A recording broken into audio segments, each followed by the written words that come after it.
Chef d'entreprise, décideur, chers dirigeants, qu'est-ce qui vous guide quand il s'agit de prendre des décisions? Sur quoi vous vous appuyez pour piloter votre activité avec clairvoyance? Comment être suffisamment informé pour être apte à la prise de décision? Je vais répondre à toutes ces questions, alors restez à l'écoute.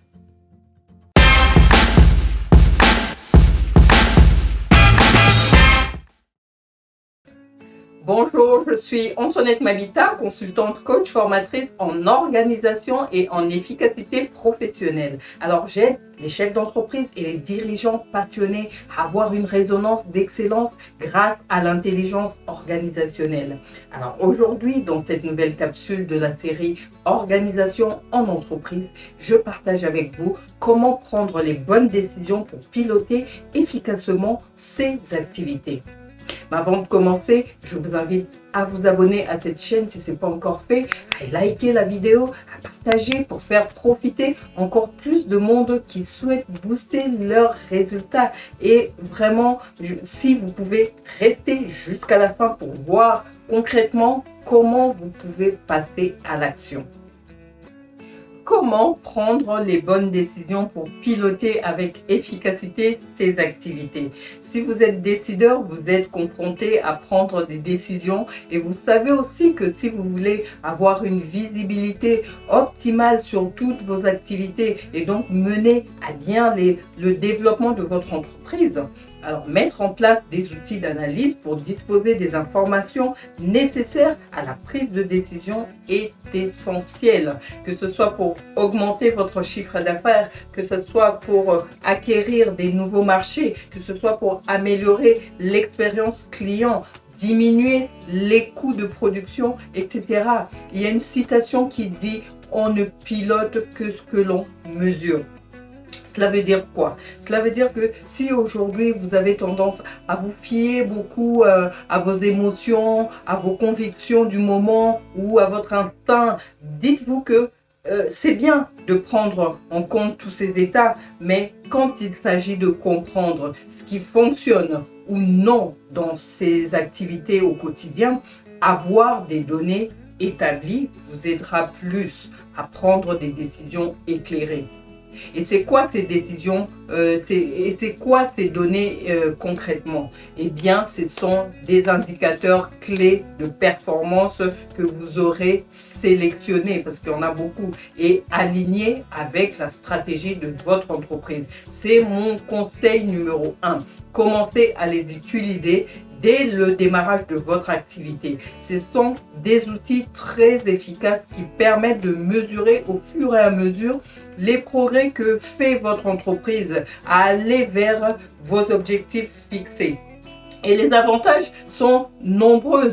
Vous allez vérifier si les actions que vous déployez au quotidien permettent effectivement d'atteindre vos objectifs fixés. Vous allez avoir un retour dans un délai déterminé sur l'efficacité de vos stratégies. Vous allez avoir des éléments d'analyse dans des endroits très précis et être en mesure d'identifier ce qui nécessite d'être amélioré. Et surtout, bien sûr, vous allez savoir quelles activités génèrent du chiffre d'affaires pour y consacrer plus de temps.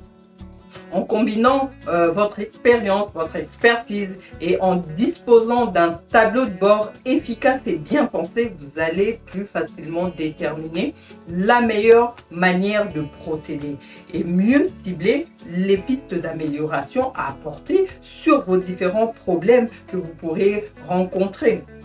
Et cela veut dire que grâce à toute l'exploitation des données que vous aurez, qui sont nécessaires à l'interprétation des indicateurs de performance, vous pourrez évaluer la productivité de votre organisation et suivre le rythme de vos efforts en vous posant en même temps les bonnes questions. Est-ce que les actions engagées seront-elles tenues? Faut-il renforcer les efforts? Faut-il réaffecter les ressources, précipiter des actions programmées? En clair, en fait, pendant le suivi sur le chemin de vos implémentations, les indicateurs vont vous inciter à faire des choix conscients et à prendre des décisions éclairées et non à vous baser sur vos émotions. Et donc, vous allez optimiser forcément vos actions et vous inscrire définitivement dans une démarche de progrès dans le pilotage de votre entreprise. Pour finir, si vous êtes dans une optique de changement, si vous souhaitez mettre en place des indicateurs efficaces, fiables, si vous voulez savoir quel levier d'organisation activer ou encore comment structurer votre activité sans en faire un carcan pour obtenir plus de résultats, plus de qualité, plus de productivité, eh bien, je vous propose tout simplement de regarder ma masterclass en ligne d'une durée de 50 minutes qui révèle les 3 leviers d'action stratégique pour réussir sa transformation organisationnelle. C'est une formation gratuite, alors n'hésitez pas à aller la regarder. Encore, si vous avez des questions et souhaitez échanger sur ce sujet, je vous invite à réserver un appel pour une session stratégique qui vous est offerte. Tous les liens sont en bas dans la description. Vraiment, je vous dis, si cette année est pour vous une année de gros défis, de gros challenges, dans tous les cas, il va falloir apporter des vrais changements qui font la différence. Et je vous encourage vraiment à passer massivement à l'action chaque jour. Et moi, je vous dis merci d'être resté jusqu'à la fin et à très vite. Bye bye.